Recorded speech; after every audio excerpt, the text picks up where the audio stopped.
Good morning. I am walking my dog, and so decided I'd do some talking today. Every time I come outside lately, it's always some kind of noise going on, but anyhow.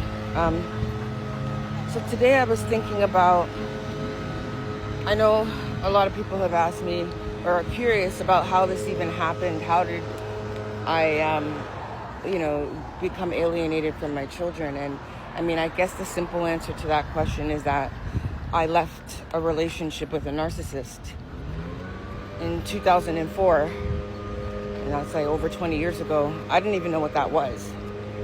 Now, I knew about narcissistic personality traits and all of that stuff because, I had studied that in school, but not the term narcissism and narcissist and what a narcissist is, and malignant narcissists and covert narcissism and all of those really these terms that are only now being recognized.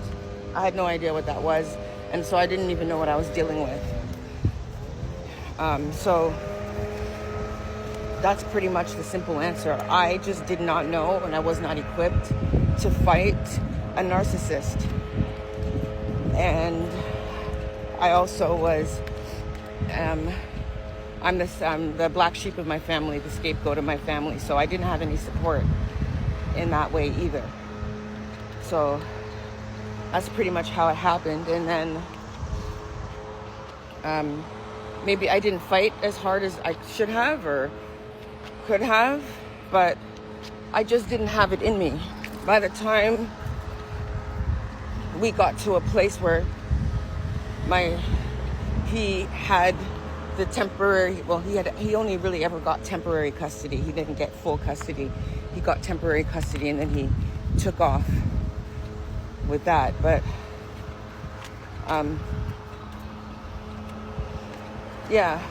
by the time that happened, it was about 3 years into a long custody battle, and I had just had it.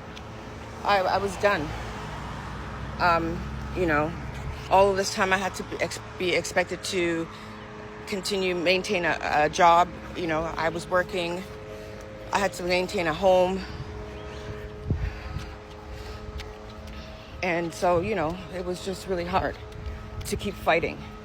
And when you're fighting a narcissist, there are things that a narcissist is willing to do that I am just not set up to do. I'm not a cruel and wicked person, and I'm not going to make up lies about somebody to win a battle. So I just wasn't things I was willing to do, and there were things that he was. And so he won, and I didn't even really want to look at it as though he won. I just was looking at it as though, let's just kind of stop this. I didn't understand that he was trying to destroy me. I just thought, well, maybe in some way, and deep down inside of him, he thinks he can do a better job with our children. So let him keep them, and I will co-parent from the sidelines. And that's what I thought I was going to do. But it didn't work out that way, because that's not what he wanted. He really just wanted to destroy me. He wanted me to pay for leaving him. And so every interaction, sorry, just like something running across the street like oh my God.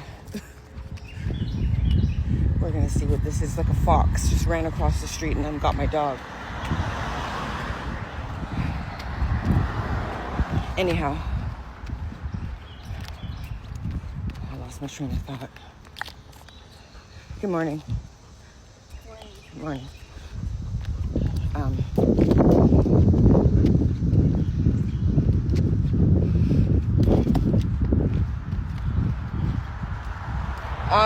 I forgot what I was saying just that fast, and that's another part of aging. You're gonna not remember stuff. But anyways, once he, I think I got it. I think I remember now.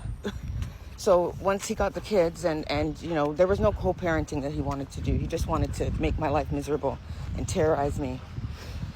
And so the one thing that I did do because, you know, when we would do pick up and drop offs, we would have to do it, you know, I'd wanted to do it out in a public place. And so every time we did that, there was a situation. And he would try, there was one incident where he got physical with me. And my father was there.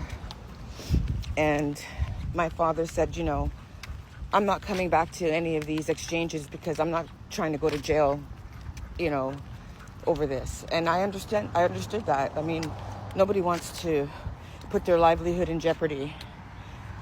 So things just got so chaotic during the time I was separating, well, during the time that I was going through this. It was like a 3-year custody battle. I started a relationship with somebody outside of Canada in the US. And so that was a really good distraction for me. And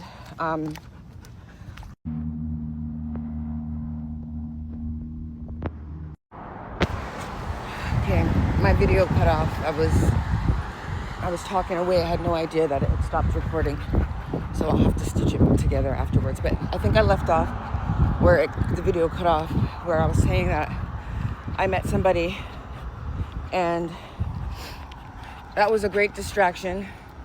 You know, I would travel back and forth, you know, during the time that I was, you know, doing the custody battle thing. And then, so finally when he got the temporary custody and he was trying to use that to terrorize me, I just made a decision that I was going to leave Canada, and I moved to Kansas City. And I was going to attempt to co-parent from there, but that definitely was not going to happen. When I moved, he wouldn't even let me speak to them on the phone. And that's when I just got totally cut right out of their lives, when I moved. And, you know, I never gave up. I kept calling and trying, and, you know, I would travel. I tried to travel close and, you know, get him to agree to meet me, nothing. So he just totally cut me out. And he said, I guess in his mind, because I moved, he says, I abandoned my children. But I didn't move to get away from them. I moved to get away from him because he was still stalking me, basically, but using the children. I mean, it's so hard to explain. And I feel that the only people who will understand is anybody who's been through it, because it's just something that you just can't explain. But yeah. So I moved and I was just kept away from them for all the years. So what I did ended up I got married and I started another family. You know, never forgetting about my original, you know, my children.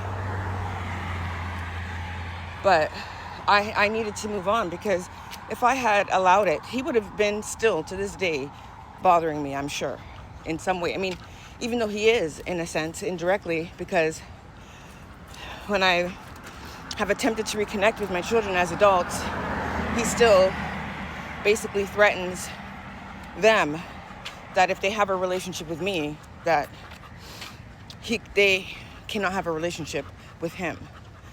And, you know, so there's that. Anyhow, I think that's all I'm going to say about it for today. I try to walk 5 miles every day, and I'm on the last part of the 5 mile. And so as you can see, I'm a bit winded. I'm going to finish my walk and get some work done. And thank you guys for listening. If you're navigating parental alienation, it's not easy, I know. But I went through it. If I could do it again, I have so many things that I would do differently. So if you need to ask any questions, please feel free. And have a good day. Thanks for listening.